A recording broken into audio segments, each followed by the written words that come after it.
नमस्कार दोस्तों, स्वागत है आप सभी का। ये सवाल बहुत ही गहरा है। आज के डिजिटल युग में जहां विज्ञान इतनी तरक्की कर चुका है, वहां डर का व्यापार भी उतनी ही तेजी से बढ़ रहा है। चंद्र ग्रहण के डर को समाज में जड़ से समझने के लिए हमें इसके मनोवैज्ञानिक, साइकोलॉजिकल और व्यापारिक ताने बाने को और गहराई से देखना होगा। डर एक सबसे बड़ा प्रोडक्ट है, फियर एज अ कमोडिटी। आज के दौर में जानकारी मुफ्त है, लेकिन ध्यान, अटेंशन कीमती है।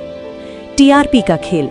न्यूज़ चैनल जानते हैं कि अगर वे कहेंगे आज चांद बहुत सुंदर दिखेगा तो कोई नहीं देखेगा, लेकिन अगर वे कहेंगे 6 राशियों पर महाविनाशकारी साया तो लाखों लोग टीवी से चिपक जाएंगे।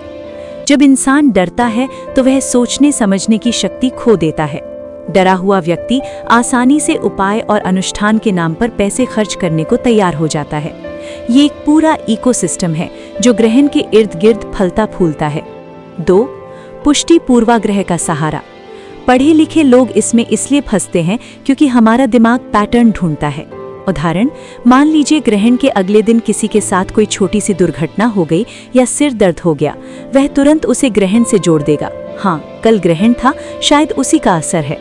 दुर्घटनाएं और बीमारियां रोज होती हैं, लेकिन ग्रहण के दिन होने पर हम उसे अशुभ मान लेते हैं। इसे विज्ञान में कॉन्फर्मेशन बायस कहते हैं। 3. शास्त्रों का गलत अर्थ, मिस इंटरप्रिटेशन ऑफ टेक्स्ट्स। प्राचीन ग्रंथों में ग्रहण को संयम यानी रिस्ट्रेंट का समय बताया गया था, डर का नहीं। बदला हुआ अर्थ, प्राचीन ऋषि मुनि चाहते थे कि लोग इस खगोलीय घटना के समय शांत रहें, ध्यान करें और प्रकृति के प्रति कृतज्ञ रहें। आज का स्वरूप उस शांति और एकांत को आज कैद और सूतक के डर में बदल दिया गया है। लोगों को ये नहीं बताया जाता कि ग्रहण के दौरान मंत्र जाप या ध्यान का फल 1000 गुना अधिक बताया गया है, इसलिए क्योंकि उस समय ब्रह्मांड की ऊर्जा बहुत सक्रिय होती है, जिसका लाभ उठाना चाहिए, न कि छुप कर बैठना चाहिए। 4. महिलाओं और बच्चों को निशाना बनाना। समाज में डर फैलाने का सबसे आसान तरीका है परिवार के सबसे संवेदनशील सदस्यों को डराना। गर्भवती महिलाएं, उन्हें सबसे ज्यादा डराया जाता है।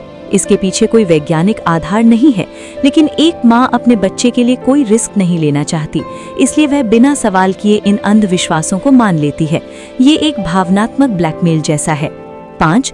आधुनिक विज्ञान बनाम आधा अधूरा ज्ञान। डर फैलाने वाले लोग अक्सर विज्ञान के शब्दों का इस्तेमाल करते हैं ताकि वे पढ़े लिखे लगे। वे कॉस्मिक रेडिएशन, इलेक्ट्रोमैग्नेटिक वेव्स और ग्रेविटेशनल पुल जैसे शब्दों का इस्तेमाल करते हैं। चंद्रमा से आने वाली रोशनी, जो सूर्य की ही रोशनी है, में ऐसा कोई रेडिएशन नहीं होता जो ग्रहण के वक्त अचानक बदल जाए। चांद की ग्रेविटी समुद्र में लहरें लाती है, लेकिन वो हमारे शरीर के पानी को प्रभावित नहीं करती, क्योंकि हमारा द्रव्यमान समुद्र के मुकाबले नगण्य है।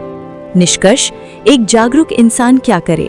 समाज में फैले इस डर को आप अकेले खत्म नहीं कर सकते, लेकिन खुद को बचा सकते हैं। लॉजिक का इस्तेमाल करें। खुद से पूछें कि अगर ग्रहण अशुभ है तो पक्षी और जानवर क्यों नहीं मरते? अंतरिक्ष यात्री क्यों सुरक्षित रहते हैं? सकारात्मकता। ग्रहण को प्रकृति की एक अद्भुत पेंटिंग की तरह देखें। ये पृथ्वी, सूर्य और चंद्रमा के बीच का एक खूबसूरत तालमेल है। ध्यान करें। डरने के बजाय उस समय शांत बैठकर अपने मन को एकाग्र करें। ये ऊर्जा को सही दिशा देने का समय है। सच्चाई यही है कि ग्रहण बाहर आसमान में नहीं, बल्कि उन लोगों के विचारों में है जो अज्ञानता का अंधेरा फैला रहे हैं। यहाँ दी गई जानकारी विभिन्न शास्त्रों, पुराणों, प्रामाणिक पुस्तकों, हिंदू दर्शन और लोक मान्यताओं पर आधारित है, तथा सभी जानकारी सामान्य ज्ञान, शैक्षिक उद्देश्यों एवं सामान्य जागरूकता बढ़ाने के लिए है।